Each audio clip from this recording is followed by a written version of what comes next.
প্রায় এক দশকেরও দীর্ঘ প্রতীক্ষার পর আবারও আলোচনায় উঠে এলো বহুল আলোচিত সোহাগী জাহান তনু হত্যা মামলা।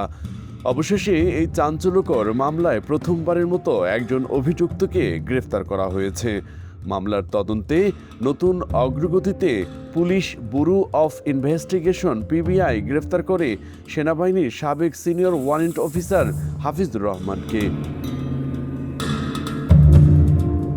মঙ্গলবার রাজধানীর কেরানীগঞ্জের নিজ বাসা থেকে তাকে আটক করা হয়। পরদিন তাকে কুমিল্লার আদালতে হাজির করা হলে বিচারক 3 দিনের রিমান্ড মঞ্জুর করেন। তদন্তকারীরা বলছেন, রিমান্ডে পাওয়া তথ্য এবং ডিএনএ পরীক্ষার ফলাফল এই হত্যাকাণ্ডের রহস্য উন্মোচনে গুরুত্বপূর্ণ ভূমিকা রাখবে।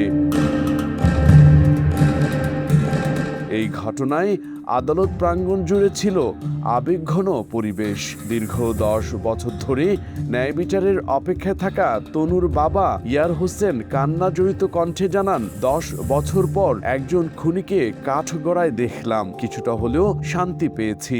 তনুর মা জানান, হত্যা করছে, আমিও চাই মেয়ের যে আমার মেয়ের এমনি করছে তারাও তো ফাঁসি চাই।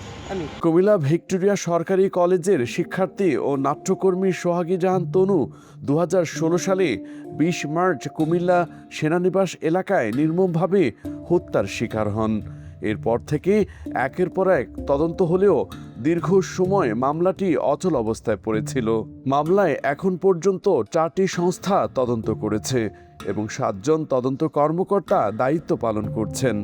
বহু বছরের তদন্ত শেষে সম্প্রতি ডিএনএ পরীক্ষার প্রক্রিয়ায় নতুন অগ্রগতি আসে, যার ভিত্তিতেই গ্রেফতার অভিযান চালানো হয়। তনুর পরিবার বলছে, এই গ্রেফতার ন্যায় বিচারের প্রথম ধাপ মাত্র। তারা এখন মূল অপরাধীদের দ্রুত গ্রেফতার ও সর্বোচ্চ শাস্তির দাবি জানিয়েছেন। 1 দশকের অপেক্ষা, অসংখ্য প্রশ্ন আর অগণিত চোখের জল সবকিছুর মাঝে আজ আবারও নতুন করে আশার আলো দেখছেন তনুর পরিবার ও দেশবাসী। আবু তাহের নয়ন, আনন্দবাজার ডেস্ক রিপোর্ট।